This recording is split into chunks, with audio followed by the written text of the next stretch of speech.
Plus 49. Hello and welcome back to Plus 49, your weekly guide to life in Germany. I'm Andrea.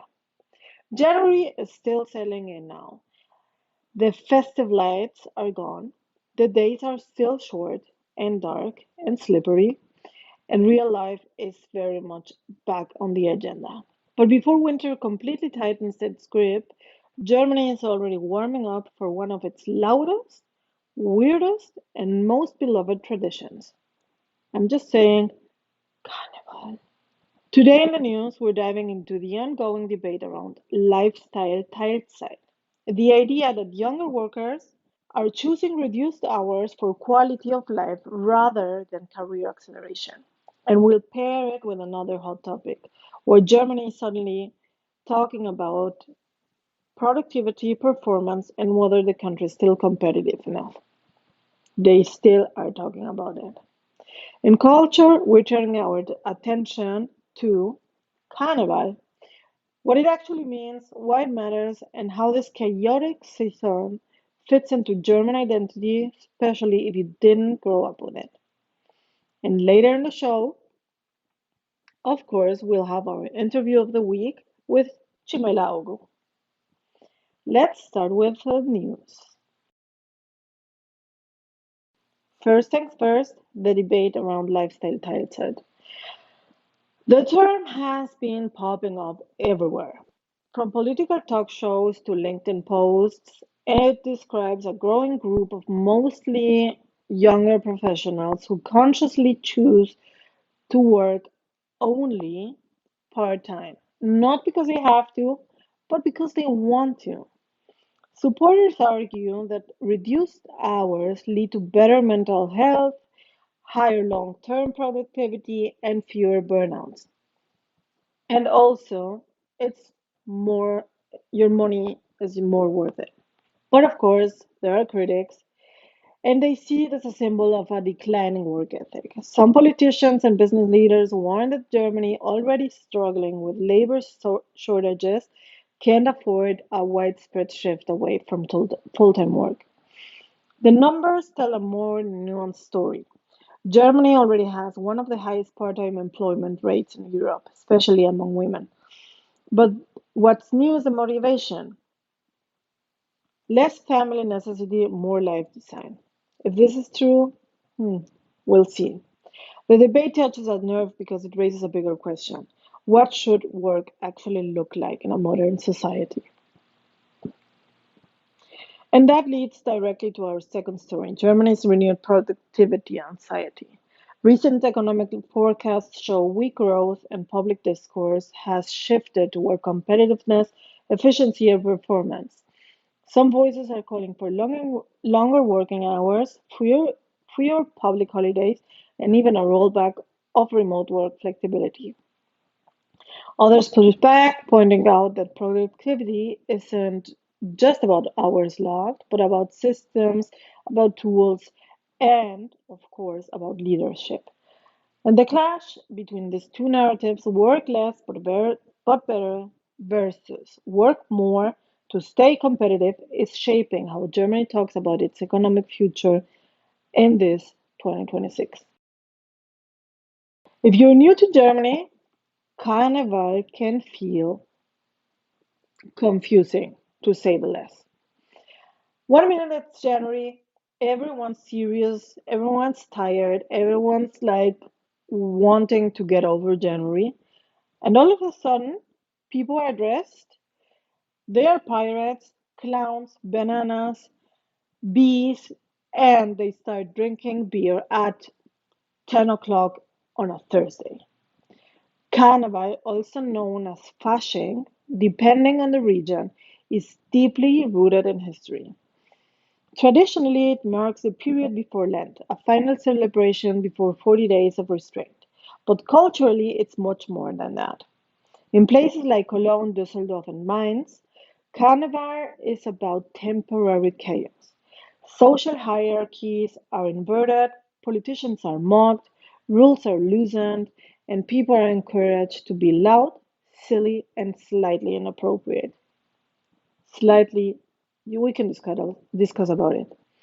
But of course, all within clearly defined boundaries. It's rebellion, but it's scheduled because we're in Germany. One of the most important days is Weiberfastnacht, the day when women symbolically take power. They cut men's ties and kick off the street celebration. And the days that follow are full of parades, costumes, satirical speeches that roast everyone, from local mayors to global leaders. For many Germans, Carnival isn't optional fun. It's an emotional release, a reminder that life can't be serious all the time. You endure winter, deadlines, and social rules, and then for only a few days, you don't. And for expats, Carnival can be overwhelming.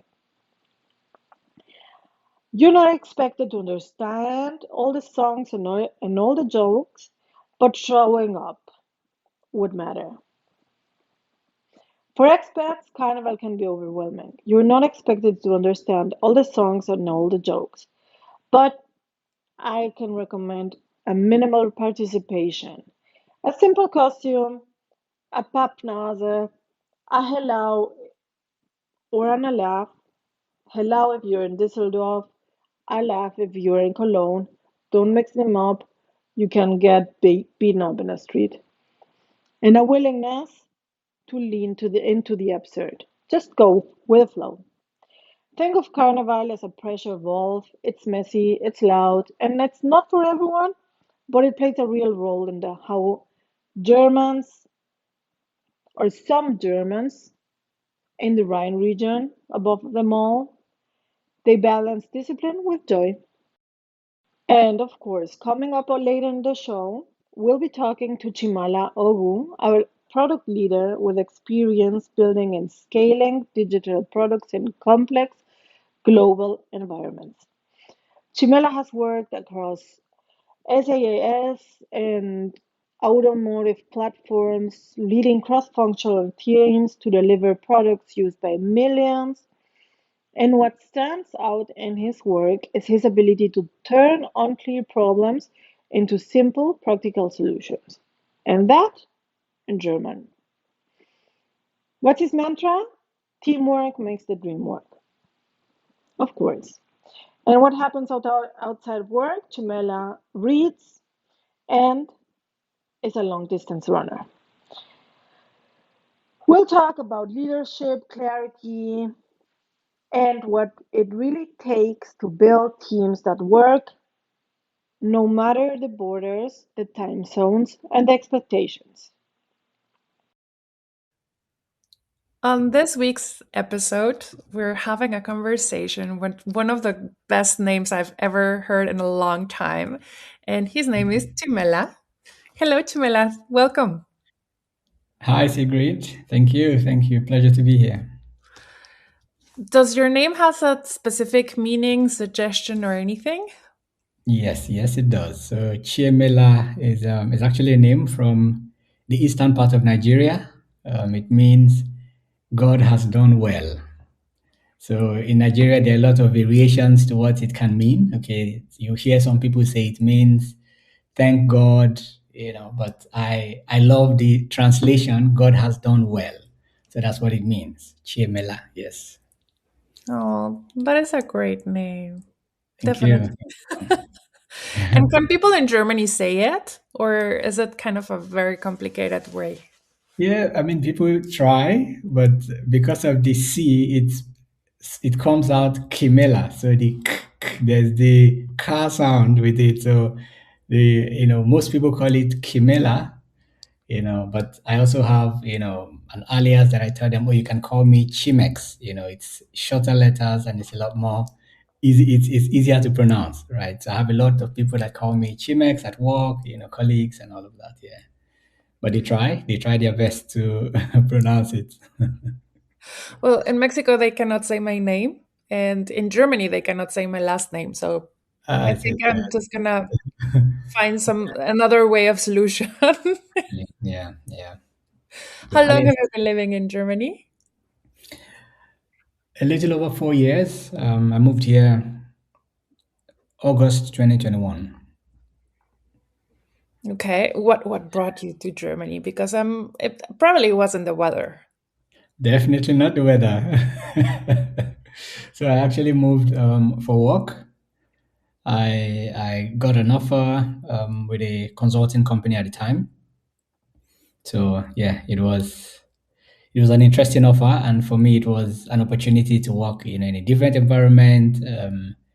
I mean, I have been working with international colleagues before then, but remotely, right? So it brought that new culture, new environment, new um, adjustment, right? And yeah, I'm always up for a challenge, so I jumped on it.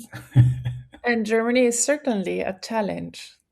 Definitely, definitely, and it's still challenging 4 years later, so that hasn't changed. I don't think it will ever, and especially, I don't know, where are you based? I'm based in Berlin. Okay, so you were also skating the last couple of days, right?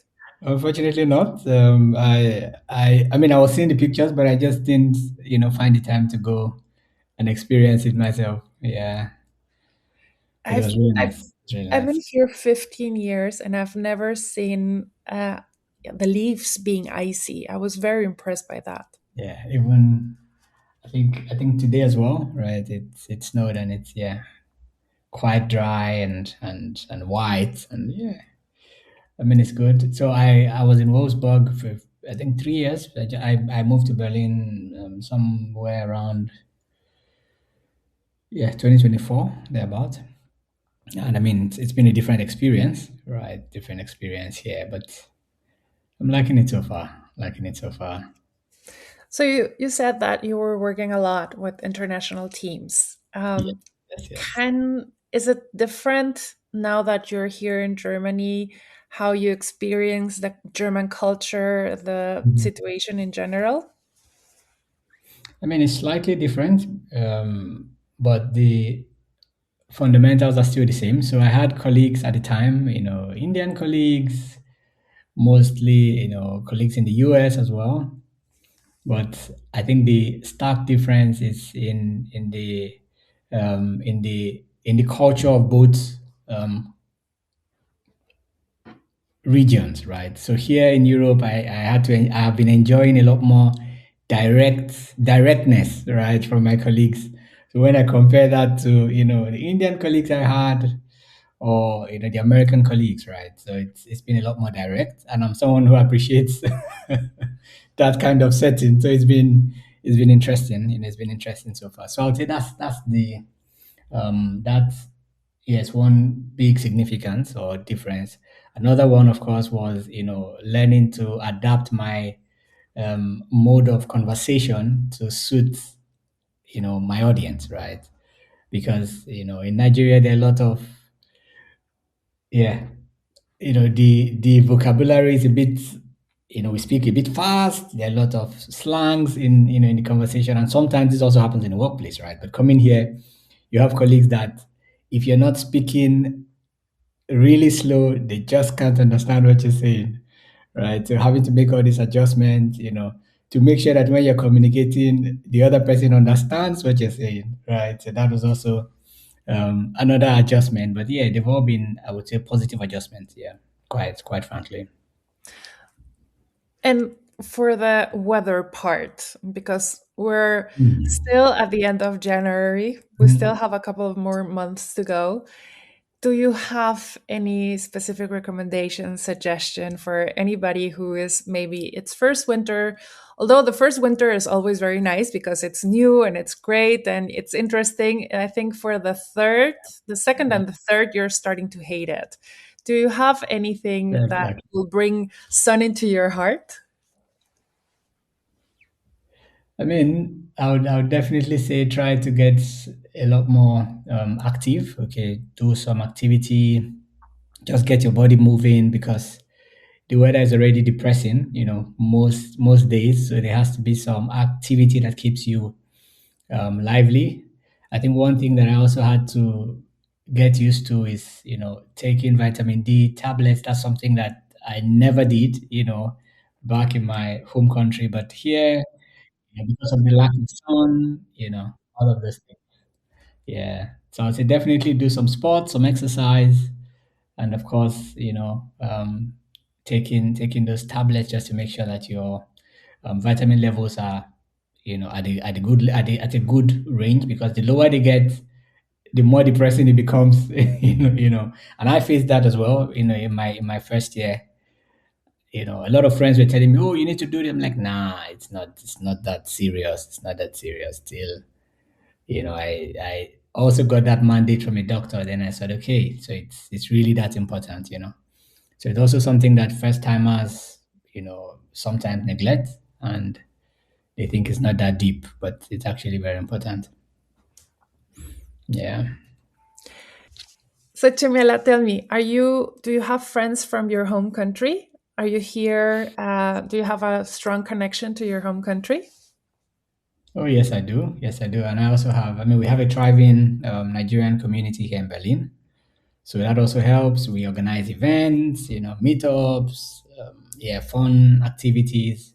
So it really helps. I also have a church community that is largely international. Okay, so people from Nigeria, other parts of Africa, other parts of Asia. So it helps you just be around people who understand, the uniqueness that you're carrying with you. Yeah. So I do, and it's also what makes it, a lot more comfortable, to be honest. Yeah. That's beautiful. So, tell me a little bit about the church. Oh yes. So I'm a member of the Seventh Day Adventist Church. So here it's called Advent Gemeinde, Freikirche Sieben Siebentag Advent Gemeinde. Yeah. So it's an international. It's a global church actually, and in almost every country we have some representation of membership. So here in Berlin as well, we have quite a couple of churches, but predominantly German. So the church I attend is the International Church in Charlottenburg. So it's an English congregation. So it draws a lot of people who are not so good at speaking German, so they don't want to go to the German church. So we have the international church where every international person who's working here, studying here, all of those type of things. We congregate on Saturday.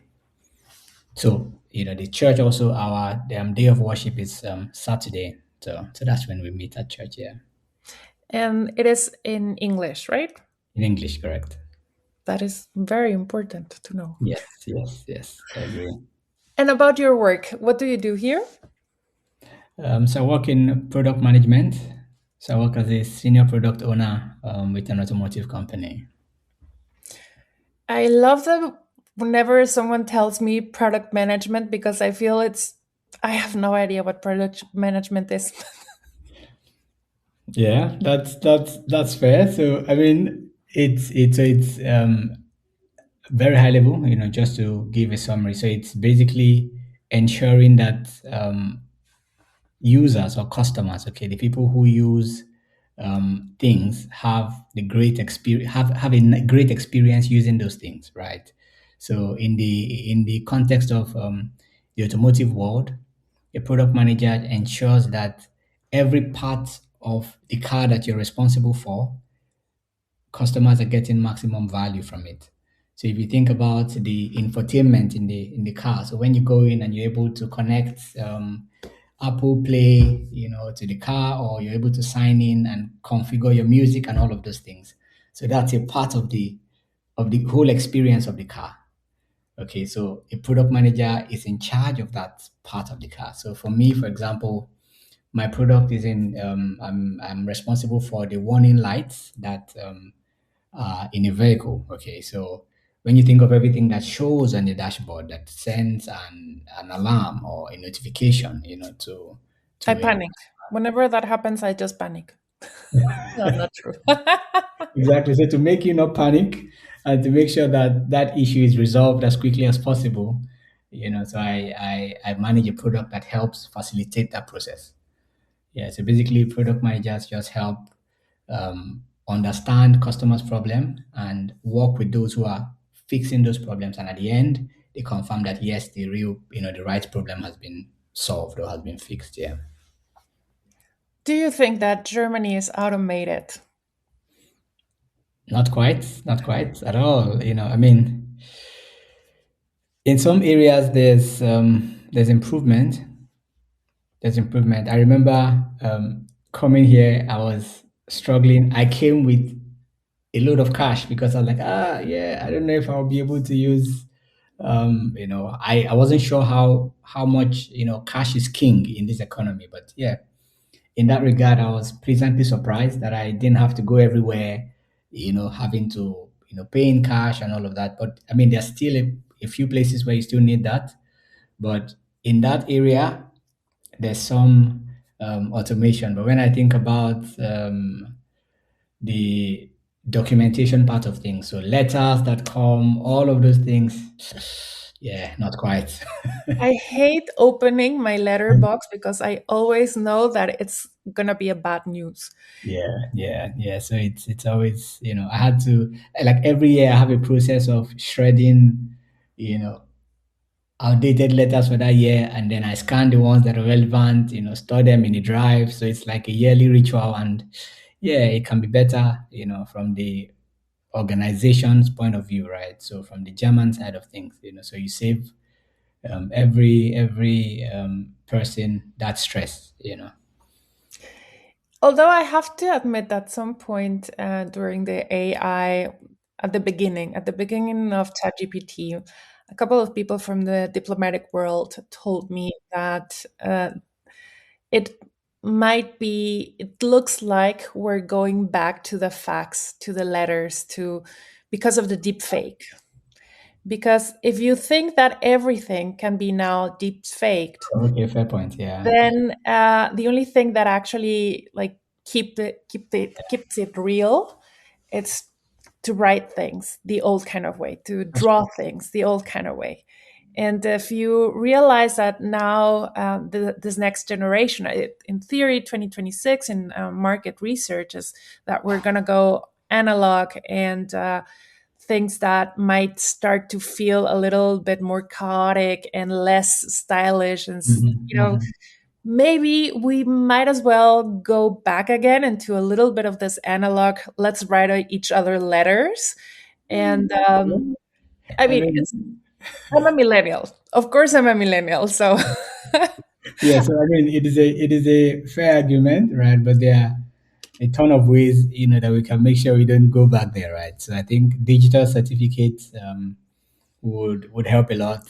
There are a lot of technologies around how you can, verify or validate a document, right? So if the country invests in that direction to say, hey, you know what, every document that comes from us, will find a way to, put a digital verifiable sign on it that, hey, okay, you can confirm the legitimacy of this document, as it relates to things that are that important.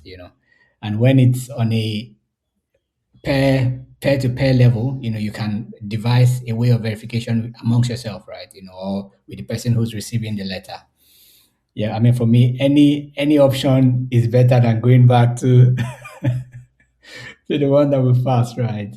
But yeah, with every problem that we face with technology, there's always a solution around the corner. So I'm definitely positive that something would come out to combat the challenges with deepfake. Yeah, it's going to be definitely a challenge yeah, to yeah. find our way. I mean, again, as a millennial, at least we have grown. I don't know if you're a millennial, but at least I am. We grew up with the analog life.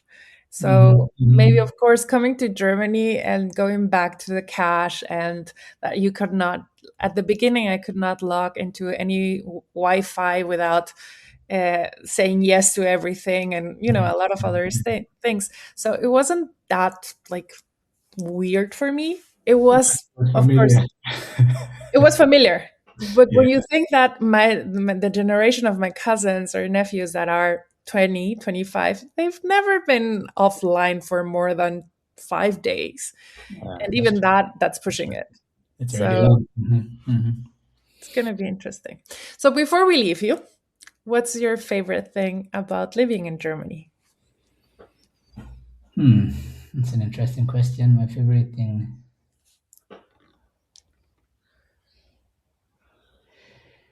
I would say,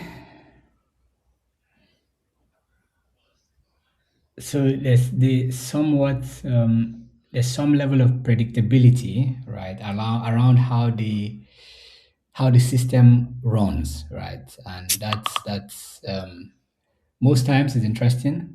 Sometimes it's not always perfect, okay, but that's a good thing. I appreciate about Germany, and when I compare it to other European countries that I've been to, yeah, it's a high point. When I think of Germany, yeah, the predictability. I like the culture. I like the culture. Um, yeah, they are. So Germans are really nice people, okay, but breaking into that, before you activate the niceness in a German, you have to earn it, right? But once you earn that, they're really nice. They're really nice people. So I also like the culture, and I think also the community that I've built here makes it also nice to like Germany. I don't know if that makes sense. Yeah, I feel you. Timena, thank you so much for your time. It was great Yeah, to talk with you, yeah, and hopefully until next time. yes, yes. Thank you, and great work with what you do. I'm a huge fan, and yeah, I look forward to it every day. Actually, Thank you so much. yes, yes. You're welcome. Thank you. Enjoy the rest of the evening. Plus 49. Ask a German. Have Germans always been so direct, or did it did it change? Was there something that started that what I call it, a revolution, or started that way of life, or has it always been that way? Usually, that question comes right after a German has said something like, "This is wrong, I don't agree," or "My personal favorite, that makes no sense." So, yes, Germans are direct. But have we always been like this? Pretty much, yes. Though we prefer to think of it not as direct, but as having a very practical social filter. In Germany, the filter doesn't ask, will this hurt someone's feelings? It asks, is this accurate? And then, is this necessary? Historically, this comes from a culture that values structure, precision, and reliability. If something is wrong, you say it's wrong.